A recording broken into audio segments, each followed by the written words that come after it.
Episode 65, Sex, Lies, and Sermons, Joseph Smith's Final Months Exposed. Welcome to the Hidden and Distorted History of the Church series, where we will be looking at the historical aspects of the Church of Jesus Christ of Latter-day Saints, also known as the Mormons. In this series, I will try and inform those unaware of the true facts of Mormon history. Recap.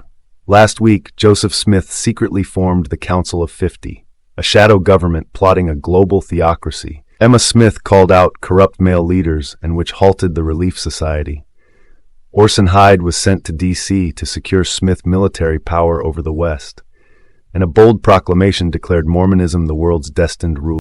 This week, Joseph Smith drops the King Follett Sermon bombshell, declaring God was once a man, and men can become gods. Dr. Robert Foster accuses a church leader of seducing his wife, published in a church paper. Joseph deeds land to Foster's wife, sparking rumors of a failed plural marriage attempt. William and Jane Law are excommunicated. Brigham Young stars in a Masonic play to fund Joseph's legal battles. William Law records in his journal that Smith tried to seduce Jane. Times and Seasons reprints Foster's allegation while pushing Smith's presidential campaign. Nauvoo is boiling, and the cracks at the top are starting to split wide open. Part 1. Becoming like God. The King Follett Sermon, delivered by Joseph Smith on April 7, 1844, isn't just one of the most theologically radical moments in Mormon history. It's the clearest declaration that Joseph had broken completely away from Christianity and was crafting a new religious universe centered on himself. Preached during General Conference in Nauvoo and named after Elder King Follett, who had died just weeks earlier, this sermon marked Smith's doctrinal endgame, a full-throated public announcement of the extreme theology he had been inching toward for years. Fawn Brodie was blunt when she stated, "With the King Follett Sermon, Smith's theology had become so foreign to Christianity as to be unrecognizable. He had fashioned a God in his own image, a deity who was once a man, who still had a body, and who continued to learn and progress." No Man Knows My History, p. 375. There is no official version transcribed by Joseph Smith. Instead, the sermon was cobbled together from real-time notes by scribes including Willard Richards, Wilford Woodruff, Thomas Bullock, and William Clayton. The version published in History of the Church, Vol. 6, pp. 302-318, wasn't even compiled until 1855 by Jonathan Grimshaw and is significantly cleaned up and polished. This means anyone taking it at face value without consulting the raw accounts is already a step behind. Historians know better. They compare the scribal versions because what Smith said was so bold, so raw, so off the rails, it could barely be contained. Here's what Joseph said. God himself was once as we are now, and is an exalted man, and sits enthroned in yonder heavens. Let that sink in. Smith didn't just suggest God was like us, he flat out said God was us. LDS historian Richard L. Bushman didn't mince words either. In the King Follett Discourse, Joseph Smith stepped beyond all conventional bounds to declare that God was once a man and that humans could become gods. It was an extraordinary claim, one that placed him far outside the Christian mainstream. Rough Stone Rolling, p. 538. Smith didn't stop there. He declared that every human being has the potential to become a god. Not metaphorically, literally. You have got to learn how to be gods yourselves, the same as all gods have done before you. Terrell L. Givens, a Mormon apologist, even acknowledges the magnitude of this shift. With the King Follett Discourse, Joseph Smith effected nothing less than a conceptual revolution in the understanding of God and man. The sermon gave a distinctly anthropomorphic twist to the idea of deification. Wrestling the Angel, the Foundations of Mormon Thought, p. 118. This was cosmic insurrection against classical theism. Joseph didn't just elevate man, he dragged God down to our level, shattering the traditional line between creator and creation. He made exaltation into an assembly line, where even God was once a man climbing his way up the divine ladder. Smith made it crystal clear. It is the first principle of the gospel to know for a certainty the character of God, that he was once a man like us. This torched any remaining link to biblical Christianity. It wasn't restoration, it was reinvention. According to former CES instructor Grant Palmer, the theology of the King Follett Discourse was revolutionary, Joseph was no longer revealing a restored Christianity, but rather establishing a new religious cosmology grounded in divine embodiment and human exaltation. An insider's view of Mormon origins, p. 261. That's the heart of it. By 1844, Joseph Smith wasn't restoring anything. He was building a religion in his own image. This sermon is doctrinal dynamite, and no matter how believers try to frame it as inspired insight, it remains a radical rupture from any recognizable form of Christian theology. Smith didn't just rewrite the nature of God. He made it clear that he intended for his followers to become gods themselves, just like the exalted being he claimed God once was. This wasn't evolution, it was revolution, and it lit the theological fuse that still burns through Mormon doctrine to this day. Part 2. Adultery Accusations. In April 1844, Dr. Robert D. Foster had turned from insider to whistleblower, and what he exposed wasn't just financial or political corruption. It was personal and explosive. Robert Foster wasn't a fringe critic. He was a physician, a prominent merchant in Nauvoo, an officer in the Nauvoo Legion, and one of the original trustees of the Nauvoo House Association. This man was a major player in the game. He had Joseph's trust, and then he walked away. On April 17, 1844, the Nauvoo Neighbor, a church-run newspaper edited by Apostle John Taylor, published an explosive claim from Foster. The article avoided naming names directly, but the implication was unmistakable. A high-ranking church leader had attempted to seduce his wife. This wasn't some anonymous pamphlet or whispered gossip. Foster's accusation appeared in a church-controlled publication. The editorial response? Carefully worded deflection. No denial, no name, just smoke.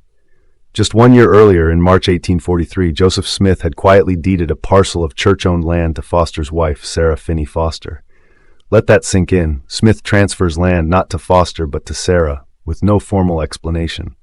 This land deed is authentic and documented in the Hancock County property records. It's not just a rumor. It's cited by historian George D. Smith in Nauvoo Polygamy, but we called it celestial marriage, p. 140. The deed is significant because Joseph Smith rarely gave land to women outside of familial or polygamous ties. In fact, George D. Smith notes, outside the Smith family, virtually the only other women to whom he deeded property were those he had married. This makes the deed more than just a legal transaction. It's part of a broader pattern in Smith's secretive plural marriages. The historical record doesn't lie. The land wasn't given to just any woman. It was part of the quiet infrastructure behind his expanding web of spiritual wives. So what does this mean? According to historians, there are 3 plausible interpretations of the land transfer: a reward for compliance, a bribe to stay quiet, or part of a grooming attempt that failed. Because here's what most accounts agree on. Sarah said no. She reportedly rejected Smith's advances, just like Jane Law, Sarah Pratt, and Nancy Rigdon would also do in the same time period. Historian Dan Vogel makes it clear, John C. Foster's break with Joseph Smith wasn't simply political. It was deeply personal, and it cut to the heart of Smith's controversial conduct with women. The tipping point wasn't some ideological dispute. It was the explosive allegation that Smith tried to seduce Foster's wife. Vogel writes, it was the alleged attempt to seduce Sarah Pratt and then Jane Foster that turned William Law and Robert D. Foster against Smith. These incidents were more than doctrinal or political disagreements. They were perceived moral violations. Joseph Smith, The Making of a Prophet, p. 580. This wasn't just a difference of opinion. It was a matter of principle, and for Foster, a betrayal too serious to ignore. His loyalty to the church crumbled the moment Smith's private actions crossed into his personal life. This is what fractured the inner circle, not theology, but the abuse of trust. This wasn't anti-Mormon propaganda. It came from within the church, from loyal insiders, documented in church publications and county land records. The apologetic defense? Usually silence, or distraction, because the facts speak loud enough. In Quinn's words, the land deed to Sarah Foster remains unexplained and anomalous in Smith's otherwise male-centered pattern of property transfers. The Mormon hierarchy, origins of power. Joseph wasn't just building Zion. He was playing God, with people's land, people's trust, and in this case, another man's wife. On April 18, 1844, William Law, a former counselor in Joseph Smith's first presidency, was excommunicated from the Church of Jesus Christ of Latter-day Saints. His wife, Jane Law, was also excommunicated. Following his excommunication, Law sought to address what he perceived as corruption within the Church. He organized a new religious movement, the True Church of Jesus Christ of Latter-day Saints, positioning himself as its president. William Law's excommunication marked a significant turning point in the history of the Latter-day Saint movement, highlighting internal conflicts and dissent that challenged the Church's leadership and doctrines during a critical period. Part 3. Theater, Freemasonry, and Legal Troubles.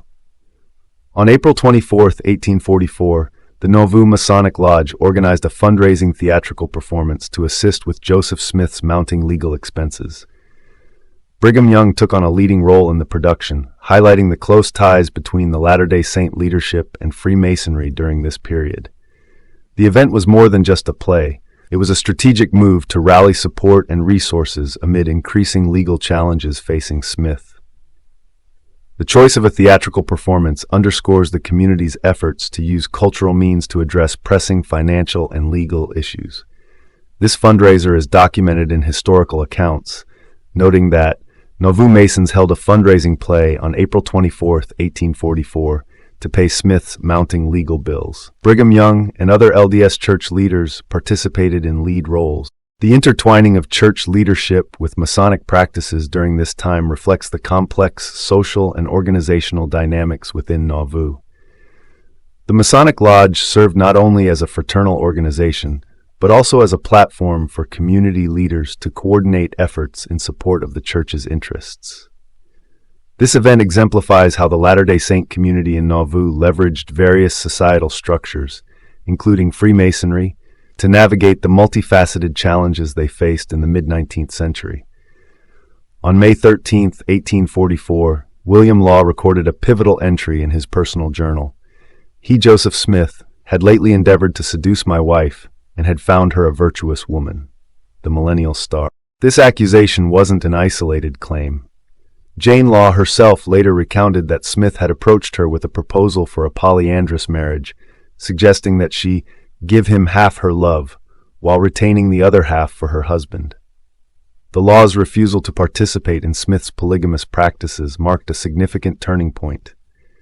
Their dissent culminated in the publication of the Nauvoo Expositor, a newspaper that criticized Smith's doctrines and practices, including plural marriage.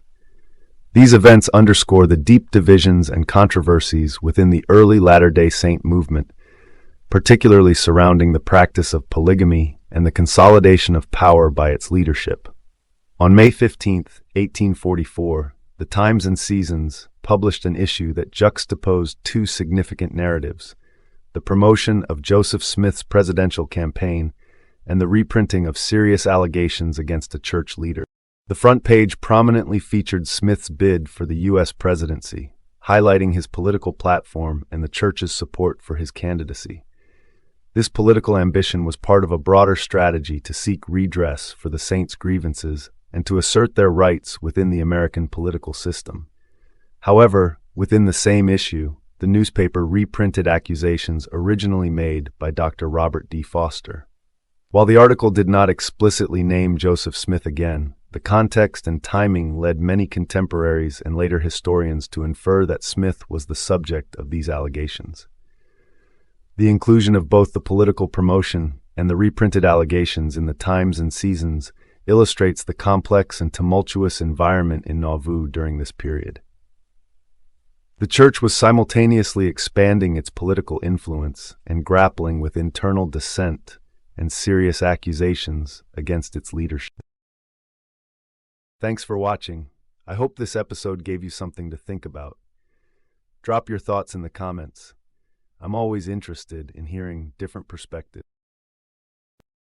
Please watch for future videos, and thank you so kindly for watching. This is the Ex-Mormon Informant signing off for the day.